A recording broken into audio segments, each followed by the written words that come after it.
So there I was, staring at 10 illegal vacation cabins on my private island, watching this HOA, Karen named Delilah Thornbrook, pocket $20,000 every single week, while she had the absolute audacity to call the cops on me for trespassing on land my family has owned since 1923.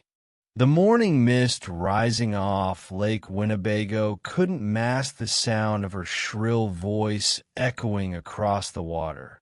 Something about unauthorized personnel disrupting the guest experience.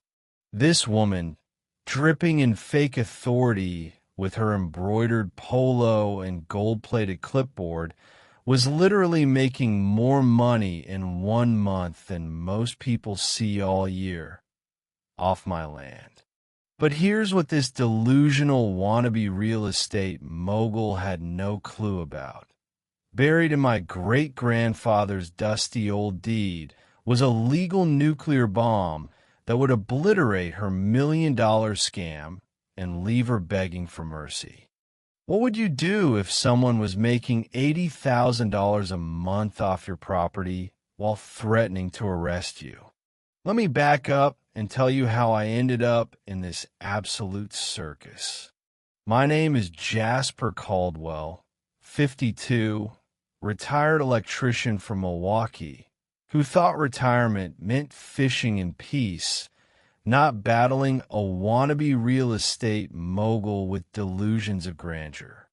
Pine Needle Island, all 4.3 glorious acres, has been in my family since my great-grandfather Ezra bought it in 1923 for what amounts to a decent dinner today. Growing up, that island was our sanctuary. Every summer, Dad and I would putt-putt out there in his ancient fishing boat, the smell of two-stroke oil mixing with fresh lake air and the promise of adventure. We'd camp under stars so bright they hurt your eyes, cook walleye over crackling fires, and listen to Grandpa Ezra's stories about when Lake Winnebago was still wild country. The cabin we built in the 70s wasn't a Ritz. 3 rooms, leaky roof, and a screen porch held together by duct tape and prayers. But to a suburban kid, it was paradise. Then life happened with all the grace of a drunk moose. College, marriage, kids, career, and a job transfer that dragged me to Florida for 15 years of sweating and missing real seasons. The cabin got old, the roof gave up, and when that monster storm in 2019 finally put it out of its misery, I figured I'd deal with it eventually. You know how eventually works? It's code for when hell freezes over. Enter Delilah Thornbrook, stage left, with all the subtlety of a tornado in a trailer park. This delightful specimen moved to Riverbend Shores in 2020, fresh from Chicago with a white BMW sporting a blessed license plate, which should have been everyone's first red flag. Within 6 months, she'd crowned herself HOA president and appointed herself supreme commander of everything within. Her signature move, recording violations on her phone while using that customer service voice that makes dentist drills sound pleasant. When I finally dragged myself back to Wisconsin last spring, newly single, financially lighter, and dreaming of rebuilding, I discovered Delilah's little surprise. 10 matching log cabins arranged across my island like a perverted summer camp.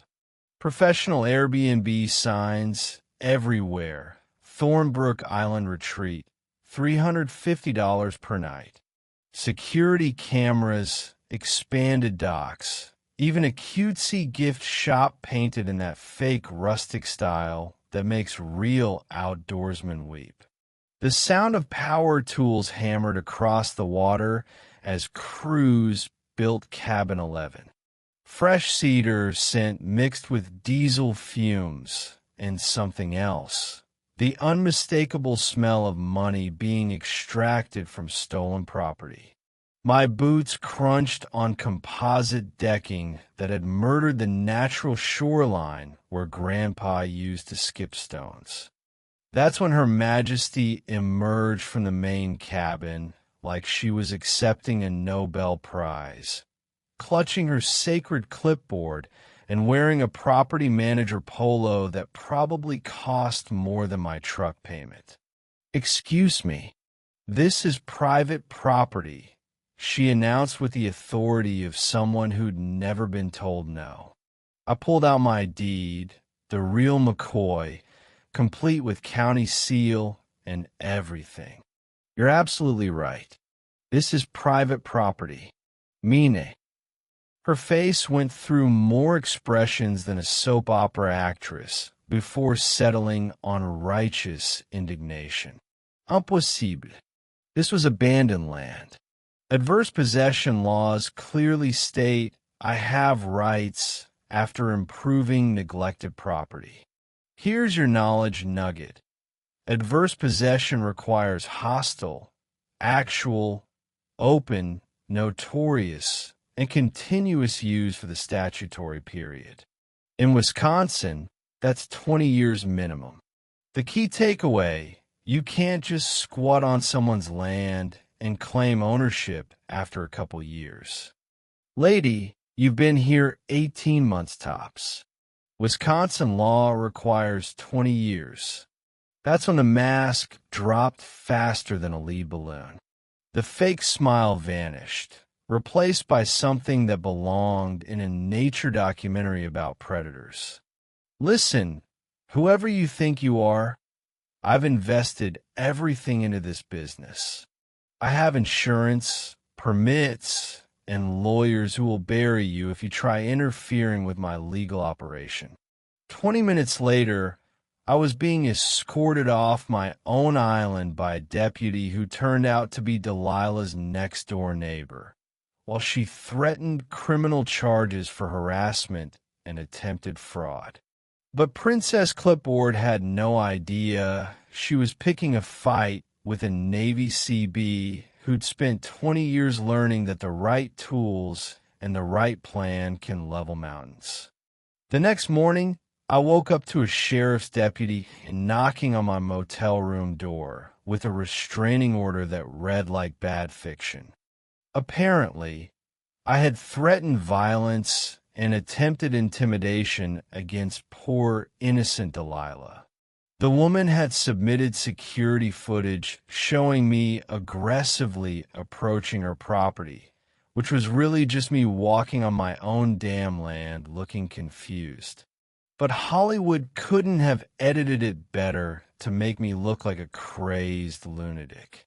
Judge Morrison, who probably spent more time reading his breakfast menu than my case file, granted a temporary injunction preventing me from going within 500 feet of the disputed property. 500 feet. I couldn't even get close enough to count the illegal docks from the water.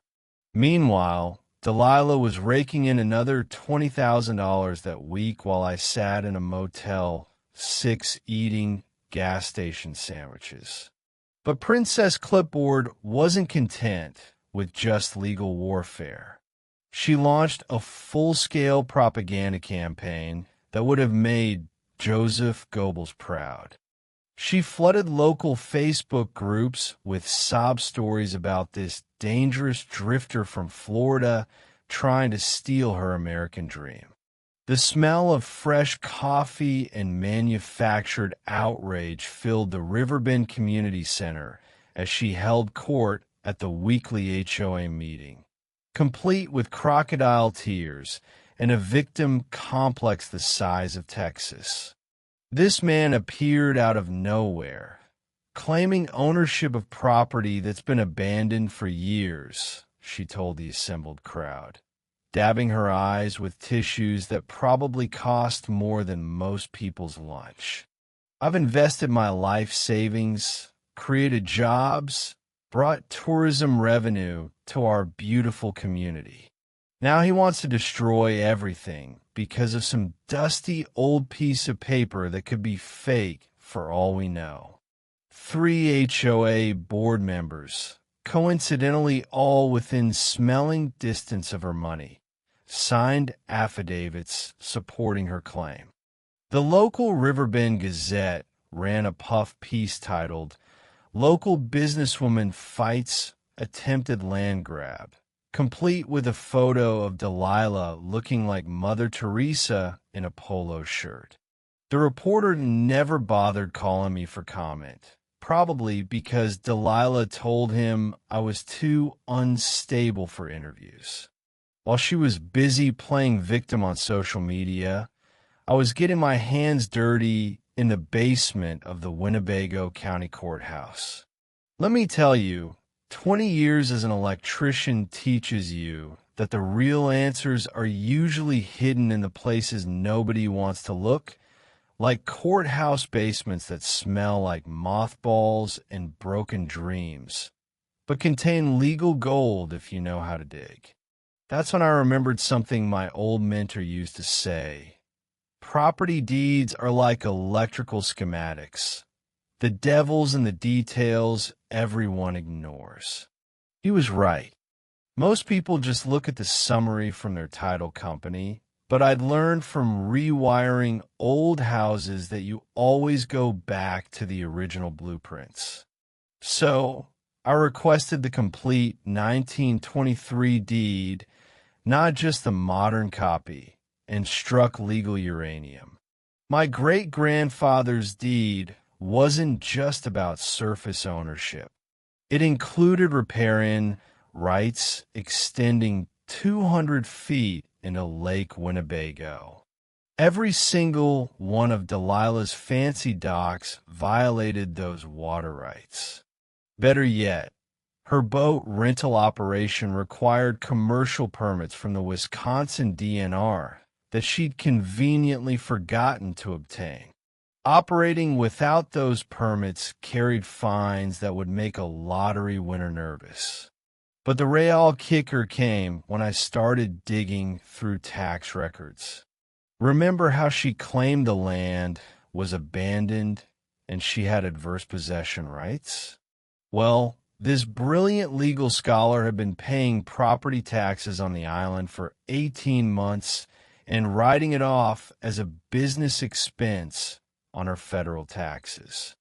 Her LLC filing with the state literally listed the property as acquired through adverse possession pending legal confirmation.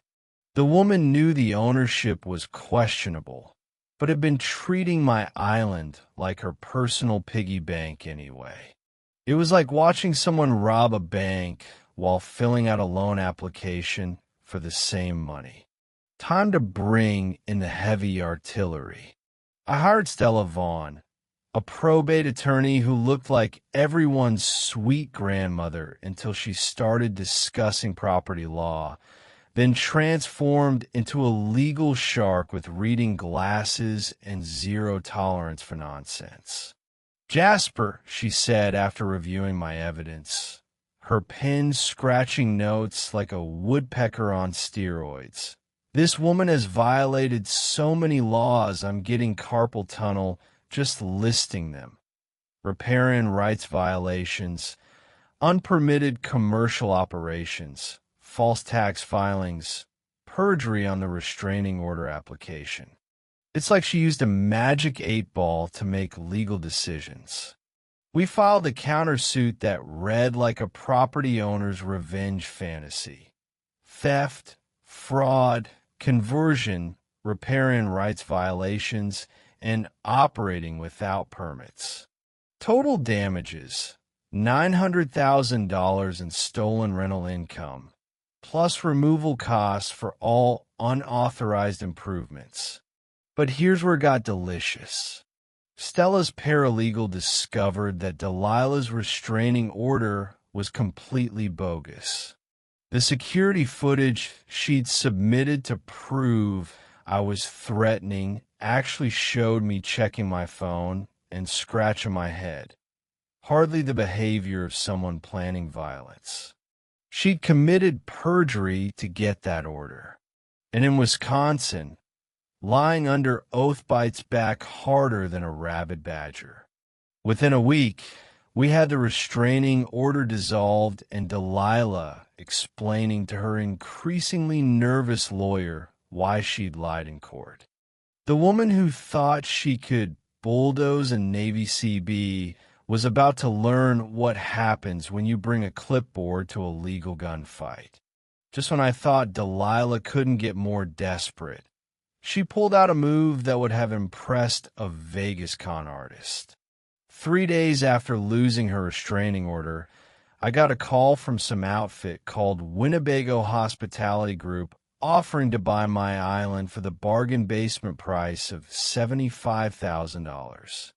The voice on the phone had all the charm of a used car salesman trying to unload a lemon, talking fast about cash offers and closing within the week. It took Stella's investigator about 10 minutes to trace the shell company back to Delilah's mother's address in Kenosha. This woman was trying to buy stolen property from the guy she'd stolen it from, using a fake company that probably existed only on paper and wishful thinking. When I declined her generous offer to rob myself, the gloves came off completely. Suddenly, my life became a series of unfortunate coincidences that would have made Lemony Snicket jealous. My boat trailer mysteriously developed flat tires in the marina parking lot, both sides. Naturally, the security cameras at the courthouse started malfunctioning every time I showed up to do research, leaving gaps in the footage that looked like Swiss cheese. Fake online reviews appeared claiming I'd harassed vacationing families and threatened their children, complete with photos that were obviously photoshopped, but convincing enough to fool people who get their news from Facebook memes. The smell of diesel and desperation hung over the marina as Delilah's maintenance crew, which looked suspiciously like the guys who'd been building her illegal empire, worked overtime to make my visits as unpleasant as possible. They'd rev their engines whenever I tried to use my phone, blast country music of volumes that violated several noise ordinances, and generally act like territorial guerrillas protecting their banana supply. But the real masterstroke came when someone filed an anonymous tip with the Wisconsin DNR claiming I was poaching fish illegally and harassing wildlife. This resulted in a visit from Conservation Warden Johnson, a no-nonsense woman who looked like she could arrest a grizzly bear with her bare hands. After 20 minutes of explaining my situation and showing her my valid fishing license, she started asking very pointed questions about who might have made such a ridiculous complaint. Meanwhile, Delilah was working social media like a part-time influencer with a full-time victim complex. She created a Facebook group called Save Riverbend Tourism that attracted every small-town gossip and keyboard warrior within 50 miles. The posts were masterpieces of selective editing. Video clips showing me arguing aggressively that conveniently cut off right before showing her screaming like a banshee, and testimonials from concerned citizens who'd probably never set foot on the lake. Local Channel 7 picked up the story as a classic David versus Goliath battle, except they cast Little Miss Clipboard as David fighting the big, scary veteran. The irony was thicker than Wisconsin cheese. A woman stealing nearly $1 million in property, portraying herself as the underdog against a guy living in a motel and eating ramen noodles. But while Delilah was busy playing the victim card like a professional poker player, I was learning some very interesting things about her financial situation. You know how they say follow the money? Well, I followed it right into a crater the size of Lake Superior.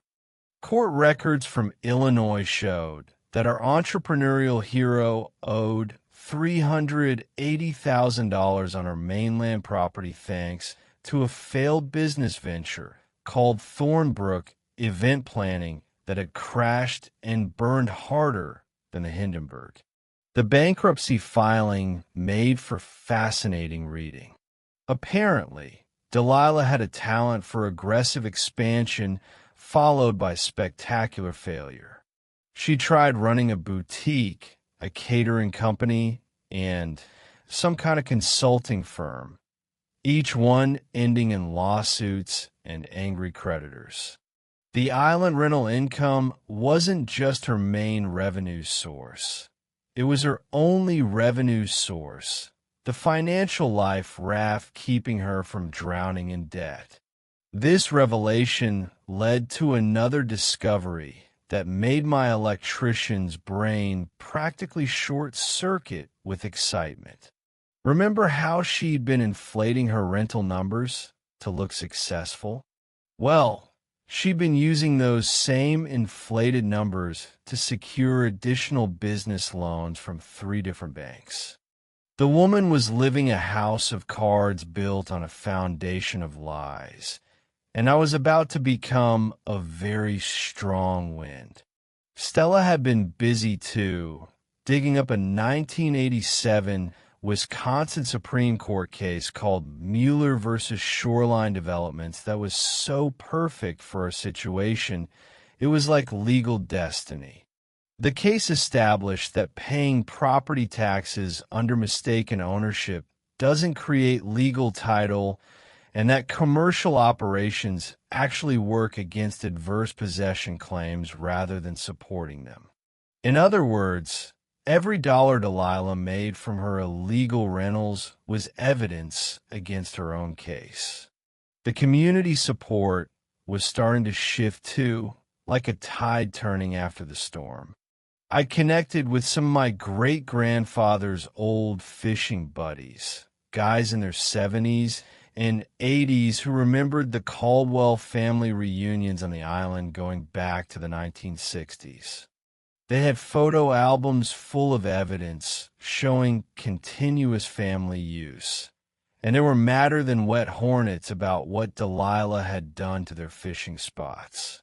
Even better, the local environmental group, Friends of Lake Winnebago, had started documenting the ecological damage from her overdevelopment. Turns out cramming 10 cabins and their septic systems onto a small island does terrible things to water quality and fish habitat. Mother Nature was building her own case against Princess Clipboard, and she didn't need a lawyer to make her point. 2 weeks later, Delilah played what she thought was her nuclear card. She produced an elderly gentleman named Harold Finch, her mother's boyfriend, who claimed he'd witnessed my great-grandfather Ezra sell the island in a handshake deal back in 1985.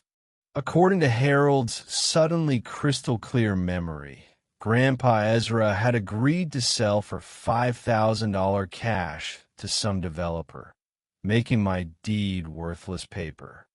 The whole thing stunk worse than week-old fish bait. But Delilah paraded poor Harold around like he was the star witness in the trial of the century. She even got him on local TV, where he told his story with the conviction of someone who'd been coached more than a Super Bowl quarterback. "Oh, yes, I remember it clear as day," he said, his voice shaking with either age or nerves.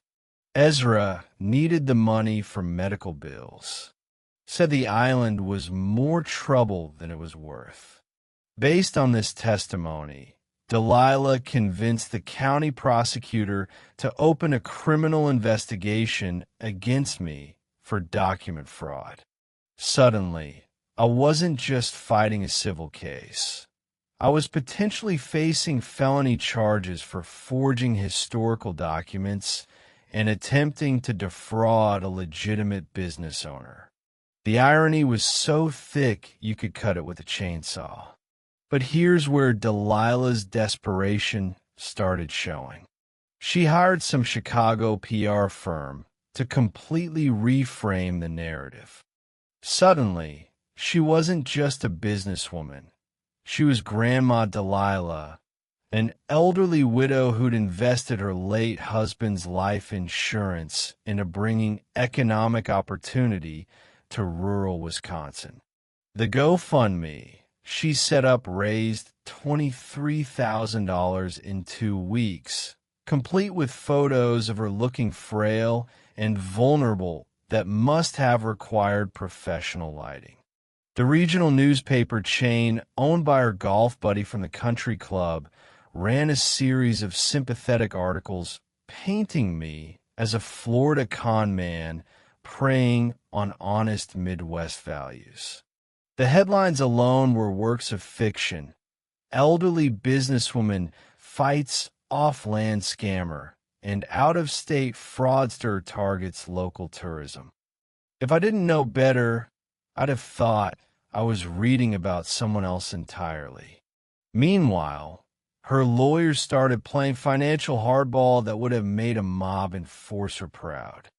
They demanded I pay $50,000 in storage fees for the cabin construction materials, another $12,000 for security services during my alleged trespassing incidents, and threatened to sue for $200,000 in lost business revenue during the legal proceedings. Their settlement offer was simple.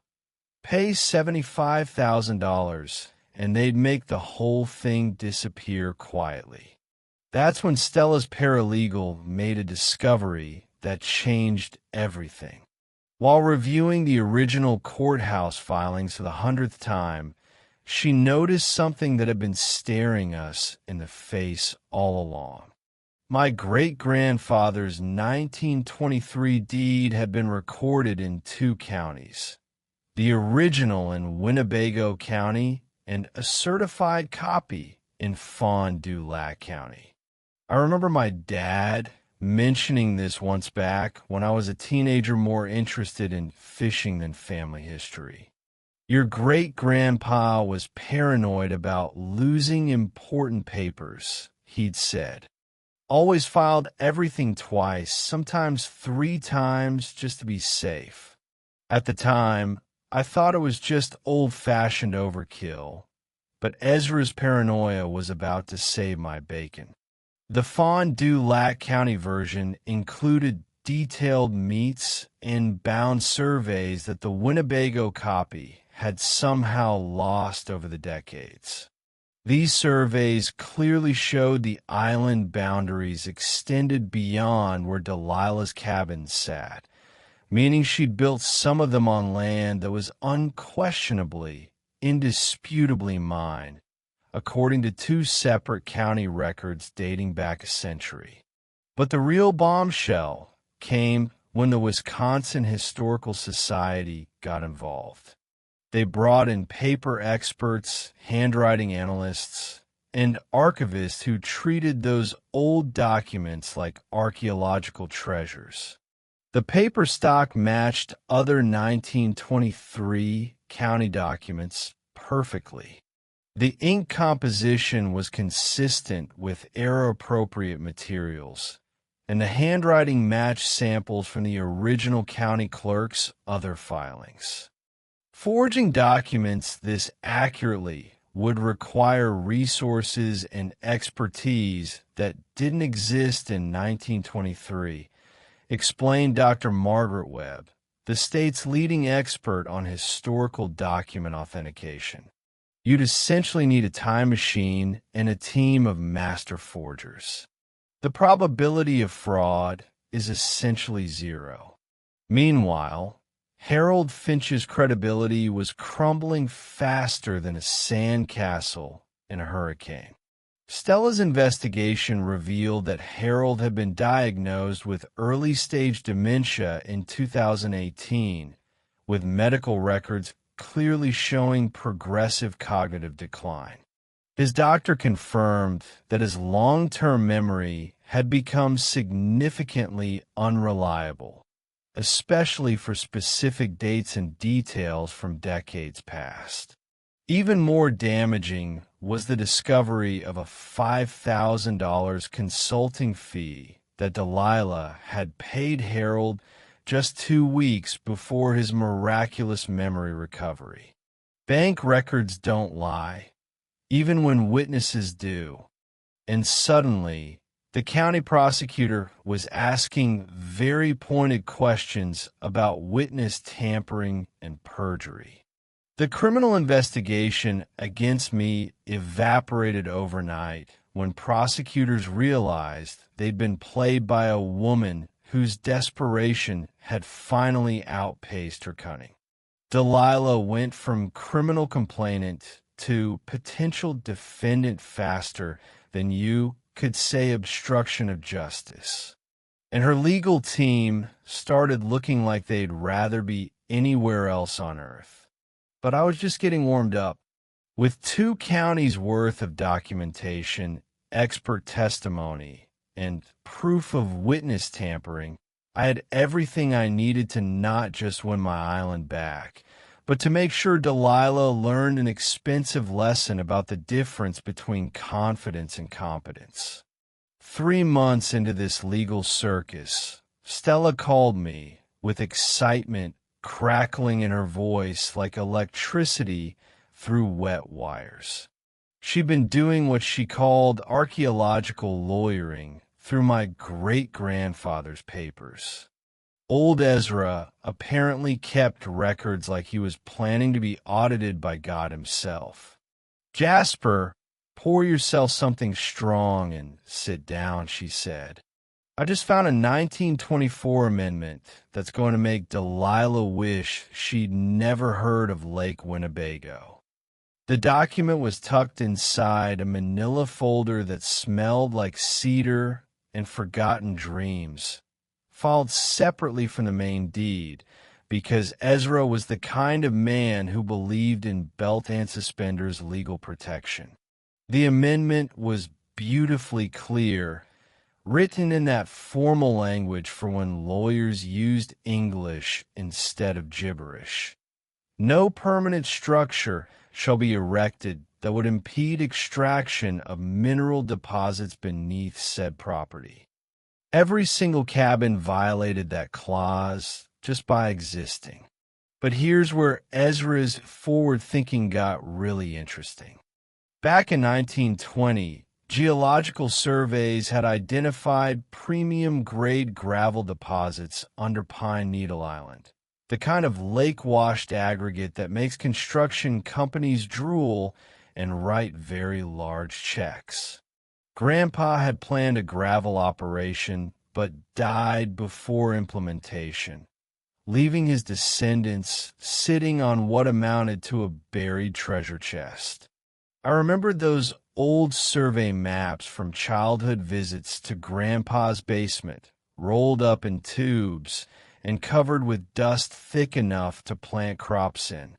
Back then, they looked like hieroglyphics to a kid more interested in fishing than geology. Now, those meaningless squiggles were about to become the most expensive lesson in property law Delilah would ever receive. Stella brought in geologists who confirmed the deposit's value. $2.3 million worth of gravel sleeping peacefully under my island, accessible only if the surface was cleared of permanent structures. The irony was delicious. Delilah had built her empire directly on top of wealth that could have made us both rich if she'd bothered asking permission instead of just taking what wasn't hers. Wisconsin mineral rights law is beautifully brutal in its simplicity.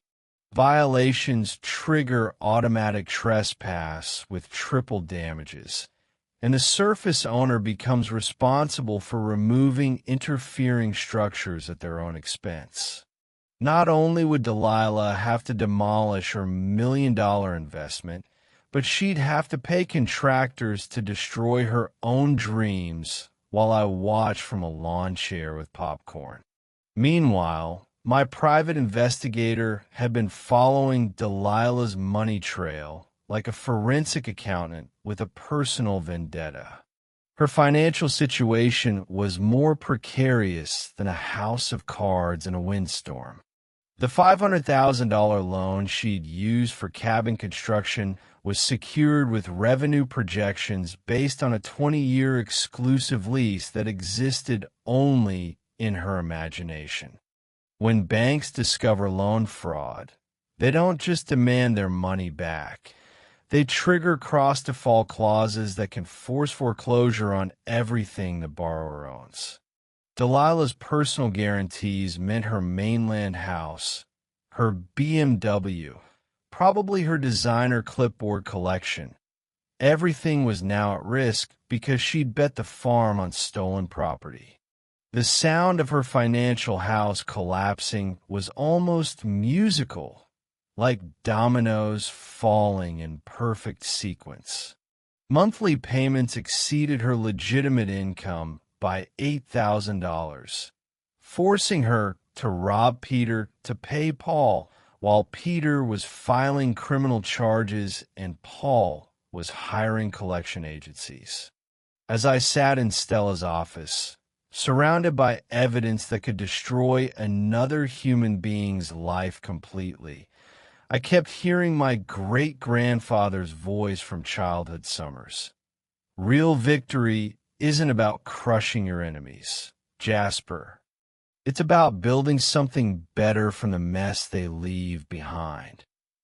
I had the nuclear option, complete legal authority to force immediate demolition with zero compensation.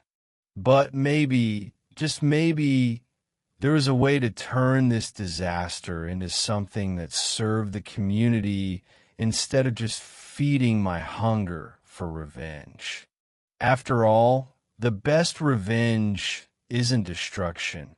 It's building something so beautiful that everyone remembers what could have been accomplished through cooperation instead of theft.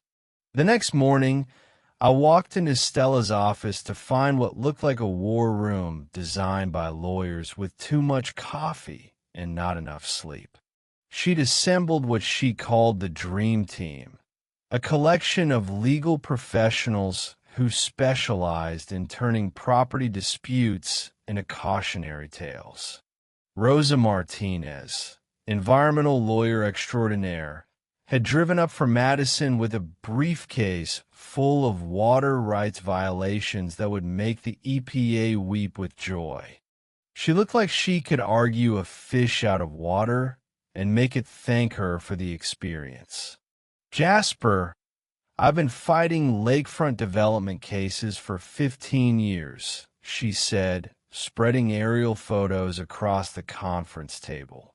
What Delilah did to your island is like using a chainsaw for brain surgery.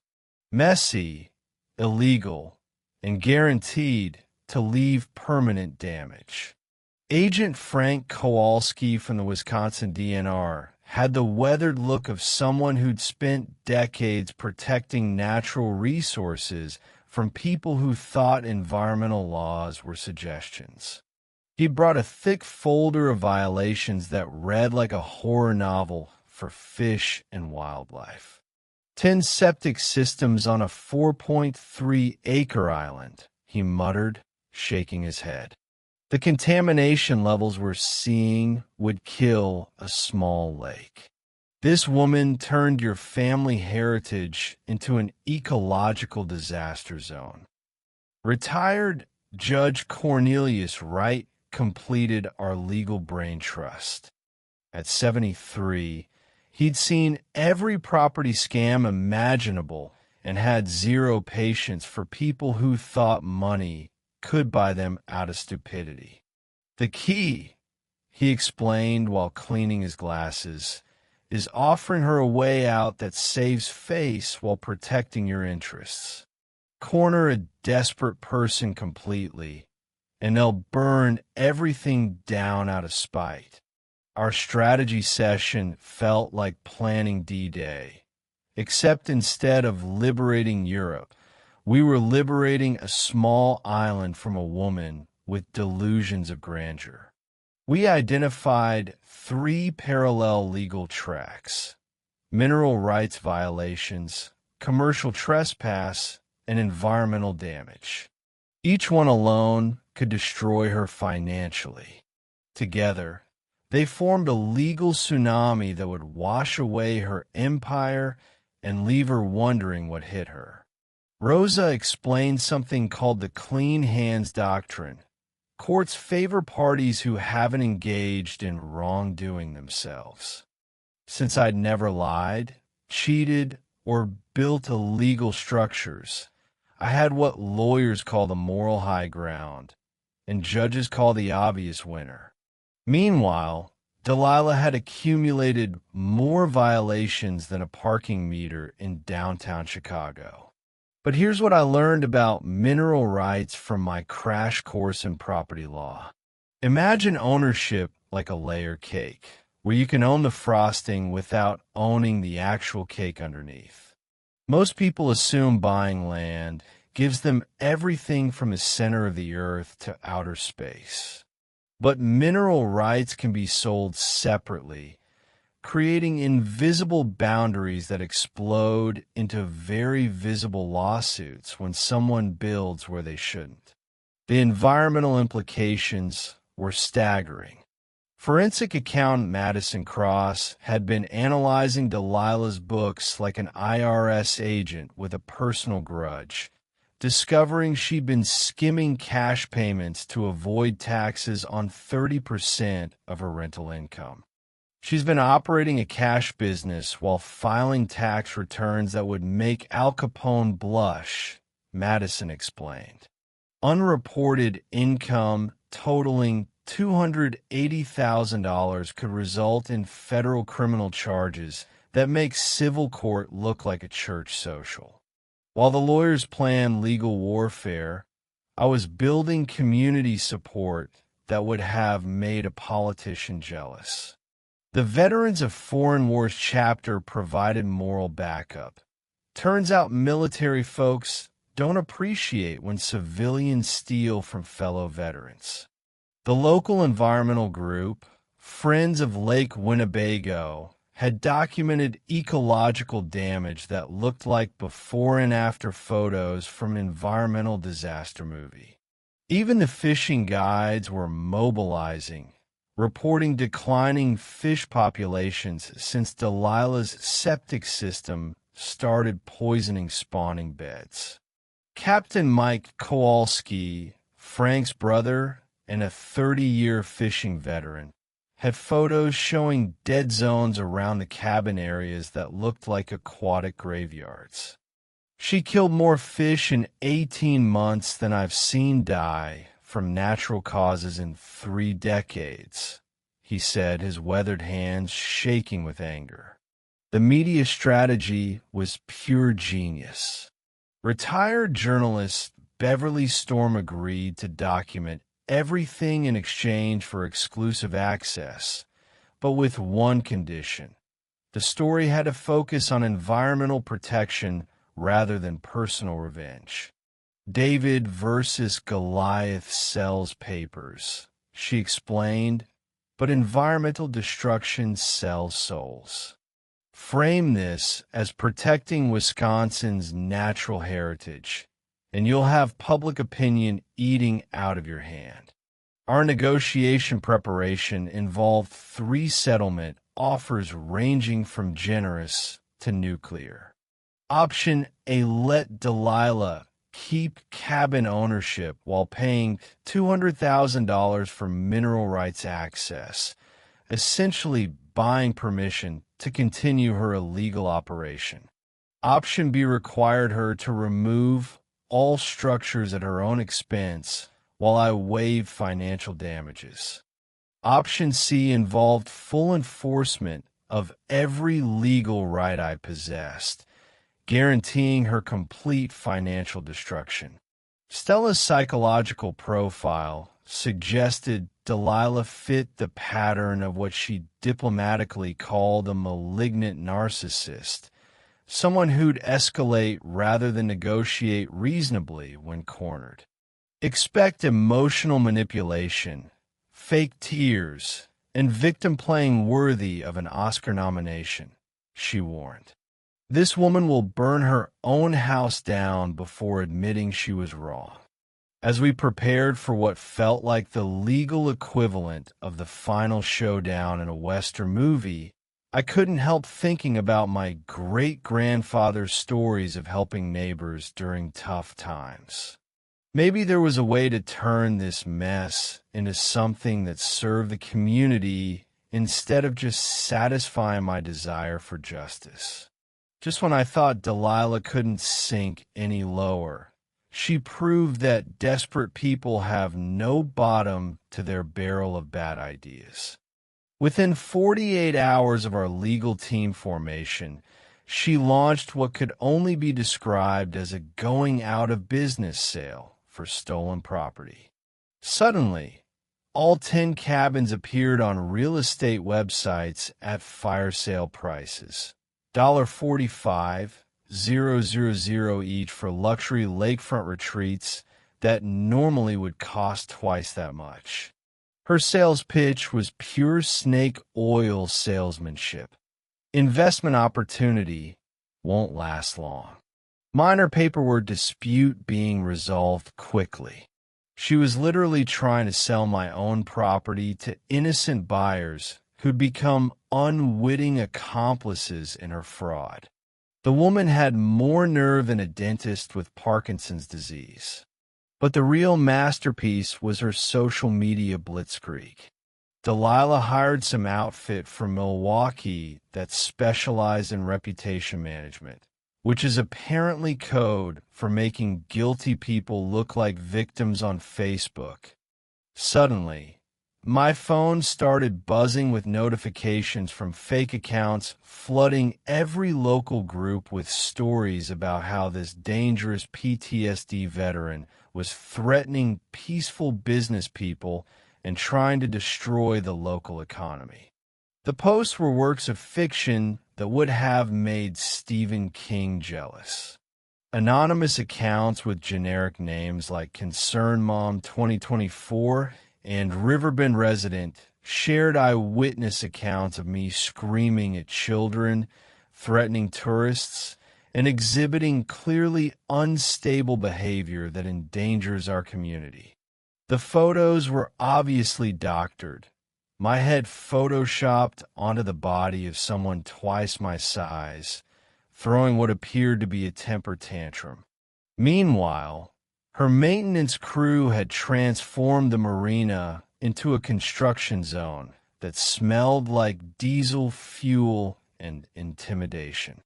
These guys, who looked like they'd been recruited from a biker bar's rejection pile, would rev their engines whenever I tried to make phone calls, blast country music at volumes that probably violated the Geneva Convention, and generally act like territorial guerrillas protecting their banana supply. The harassment campaign reached peak stupidity when someone, and I have my suspicions about who, filed another anonymous tip with the DNR claiming I was operating an illegal fishing guide service and harassing protected wildlife. This resulted in a surprise visit from Conservation Warden Johnson and 2 of her colleagues who showed up at my motel room at 6 a.m. looking like they expected to find a major poaching operation. After 20 minutes of showing them my fishing licenses, military ID, and explaining the property situation, Warden Johnson's expression shifted from suspicious to sympathetic to downright annoyed. "Mr. Caldwell, someone's been filing a lot of complaints about you lately. All of them anonymous, all of them unsubstantiated, and all of them coming from the same IP address. You wouldn't happen to know anyone who might have a grudge against you, would you?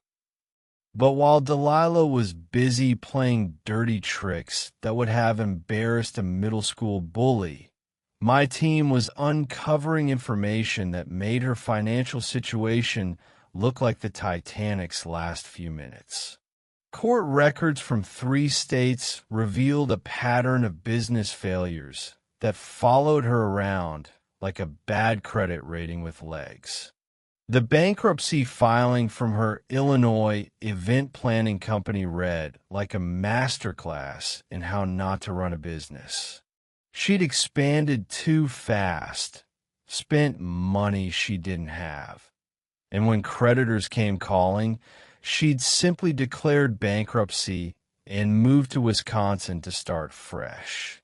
Except fresh start apparently meant same terrible business practices, different state.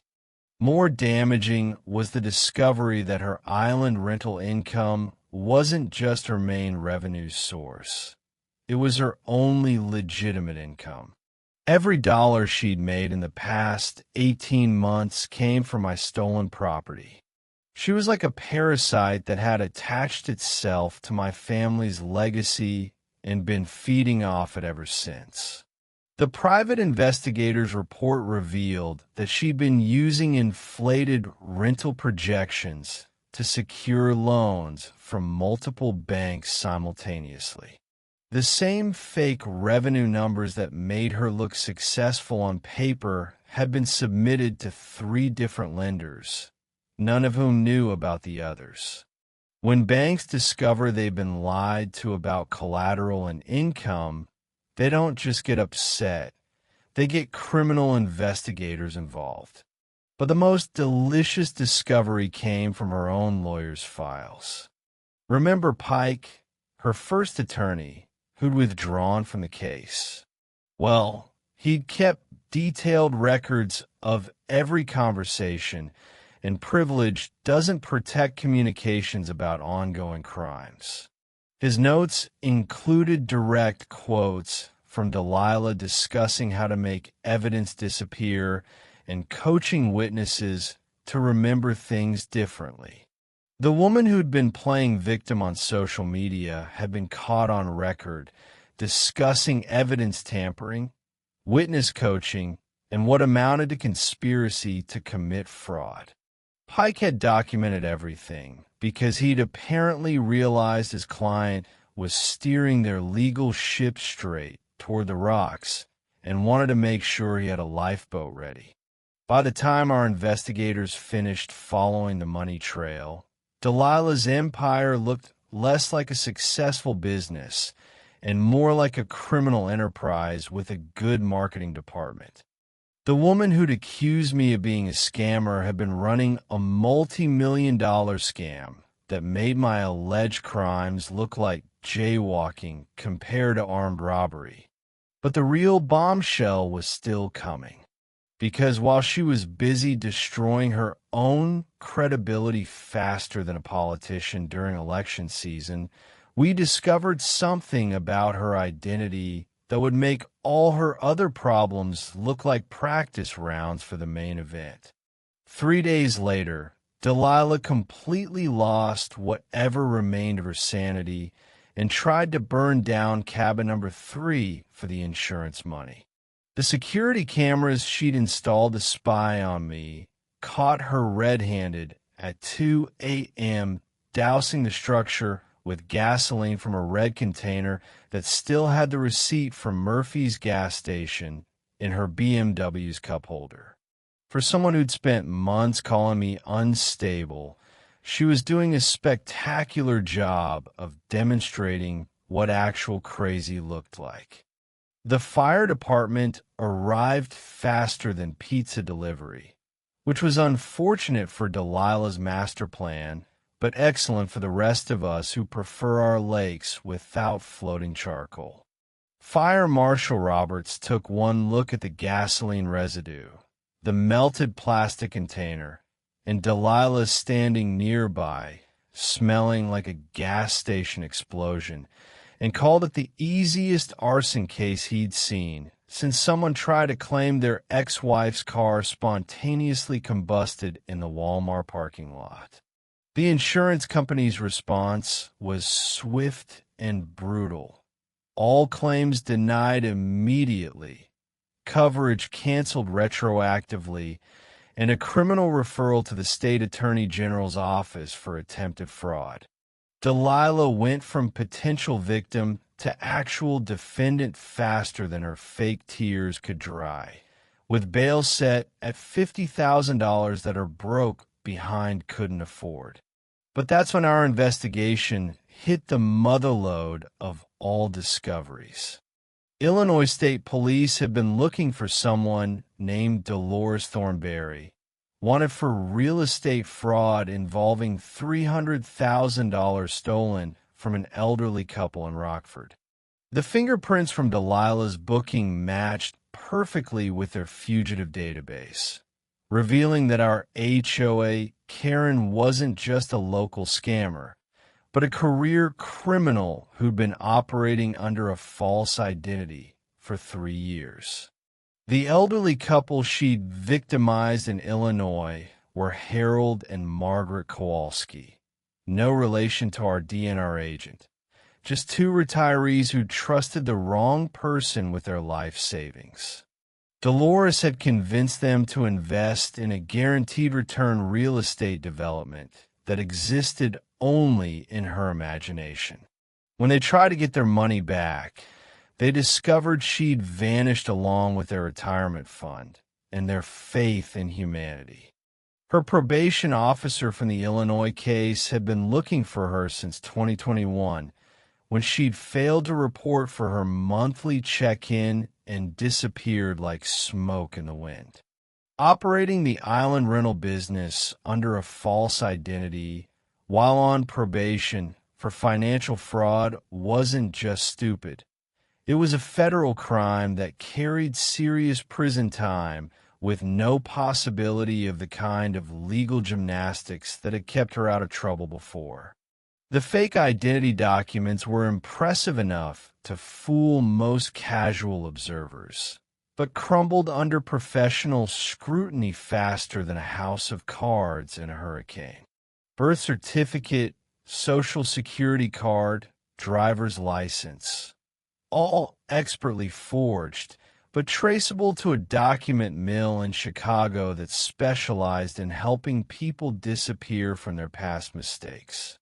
Unfortunately for Dolores, now Delilah, the FBI had been tracking that particular operation for months. Meanwhile, her remaining supporters were abandoning ship like rats from the Titanic. The crisis management firm she'd hired issued a terse statement terminating all professional relationships effective immediately.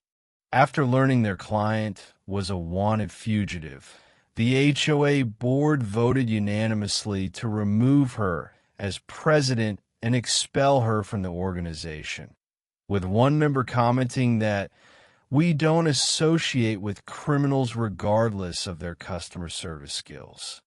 Most painfully, her own mother publicly disowned her during a live radio interview that became local legend. I don't have a daughter named Delilah, Mrs. Thornberry announced with the finality of a judge passing sentence. I raised Dolores to be better than this. But apparently some people are determined to make their own choices and live with the consequences. The financial house of cards she'd built on my stolen island was collapsing with mathematical precision. Business bank accounts frozen by court order, personal accounts seized for environmental cleanup costs, and every piece of rental equipment, from generators to furniture, being repossessed by companies that had finally figured out they'd been doing business with a ghost. Booking cancellations started immediately when news broke about her arrest. Families who'd planned Lake Winnebago vacations suddenly discovered They'd given deposits to a wanted criminal operating illegal accommodations on stolen property. The refund requests created a stampede toward empty bank accounts that couldn't satisfy a fraction of the demands. But the most satisfying moment came when her fourth lawyer, she was burning through legal representation faster than she burned through other people's money, filed a motion requesting protective custody because Dolores was receiving death threats from defrauded victims. And the woman who'd spent months painting me as a dangerous criminal was now begging for police protection from the people she'd actually victimized. Standing in Stella's office, watching the evening news cover the Delilah Thornbrook identity fraud scandal, I felt something I hadn't experienced in months. Genuine satisfaction mixed with a healthy dose of anticipation. Tomorrow was the emergency court hearing that would determine whether this career criminal would finally face consequences for her actions or if she'd somehow slip through the cracks one more time.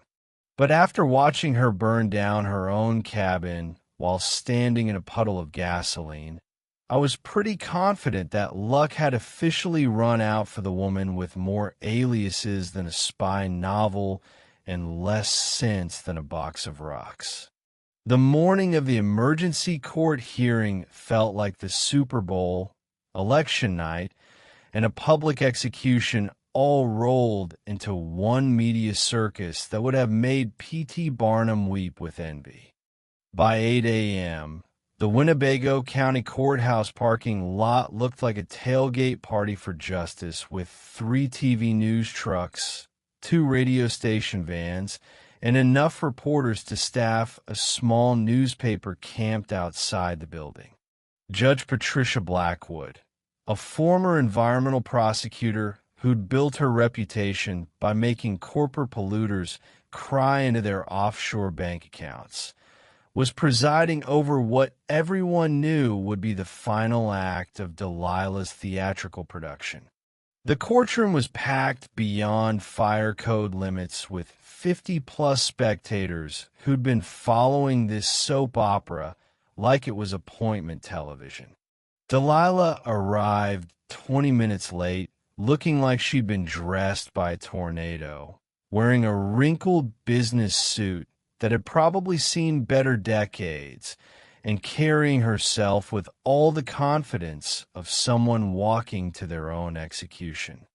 Her new attorney, number 5 by my account, looked like he'd rather be prosecuting tax fraud in Milwaukee than defending this train wreck of a client.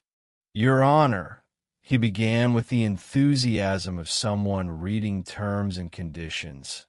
I've had insufficient time to review this complex case, but my client maintains her innocence regarding all property-related charges. It was the legal equivalent of showing up to a gunfight with a butter knife and apologizing for being underdressed. Stella stood up with the predatory grace of a shark who'd been circling wounded prey for months. She methodically presented the 1923 deed, the 1924 Mineral Rights Amendment, geological surveys, historical authentication, and enough documentation to choke a law library. The evidence table looked like an archaeological dig that had uncovered proof of legal ownership going back a century.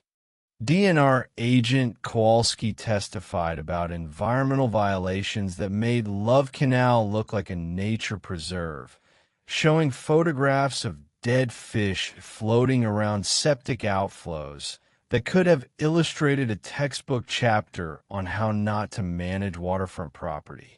The courtroom smelled like justice with a side order of environmental protection. That's when Delilah's carefully constructed facade finally cracked like cheap veneer. She interrupted the proceedings by shooting to her feet and screaming, "This is all fake." He's bribing everyone. The whole government is corrupt, and they're all in on this conspiracy against honest business people.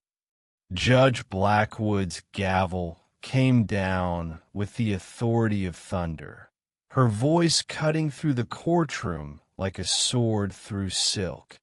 Miss Thornbrook, or whoever you claim to be today, you will maintain order in my courtroom, or I will have you removed in restraints. But Delilah was past the point of rational behavior, waving printed Facebook screenshots like they were constitutional amendments and claiming vast conspiracies involving corrupt veterans, fake historical documents, and government officials who hate successful women. The woman had completely disconnected from reality faster than a space shuttle leaving Earth's atmosphere.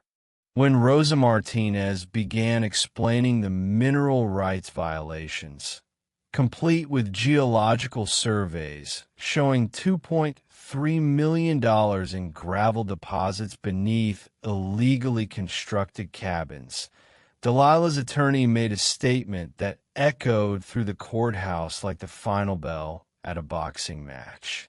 Your Honor, after reviewing the evidence presented, we have no legal basis whatsoever for claiming ownership of the disputed property. The mic drop moment came when Stella presented her final exhibit. High-definition video footage of Delilah instructing her construction crew to lose permit applications and coaching Harold Finch to remember the handshake deal differently. The woman who'd spent months claiming moral high ground had been caught red-handed orchestrating a conspiracy that would have impressed organized crime bosses. Delilah collapsed in her chair like a deflated balloon, sobbing words that will forever be remembered in Winnebago County legal history. But I built everything. I worked so hard. It's not fair that some old piece of paper can destroy my whole life. Judge Blackwood's response was delivered with the precision of a surgical strike. MS. Thornberry, and yes, we know who you really are. The court orders immediate cessation of all commercial activity on Pine Needle Island, forfeiture of all improvements as compensation for trespass and environmental damage, and referral of criminal charges to appropriate federal authorities. The gallery erupted in spontaneous applause that had to be gavelled down, while DNR agents simultaneously served environmental cleanup orders and sheriff's deputies escorted the sobbing defendant from the courthouse. The media captured every moment of her complete breakdown for the evening news, creating footage that would become required viewing in property law classes for decades to come. Outside the courthouse, with Lake Winnebago visible in the distance and American flags waving overhead, I held up my great-grandfather's original deed for photographers who turned this legal victory into front-page news across 3 states. Veterans in the crowd saluted while environmental activists hugged each other and wept with relief.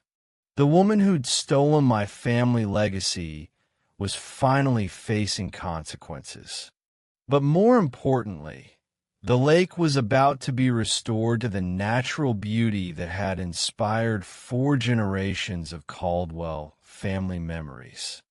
Justice had been served with a side of environmental protection, and it tasted better than any meal I'd ever eaten.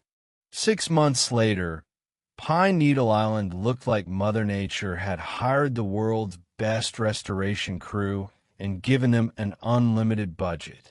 The DNR environmental teams had worked miracles, removing contaminated soil and replanting native wildflowers that now swayed in the lake breeze like they were welcoming visitors back to paradise. The sound of eagles calling overhead replaced the noise of construction equipment.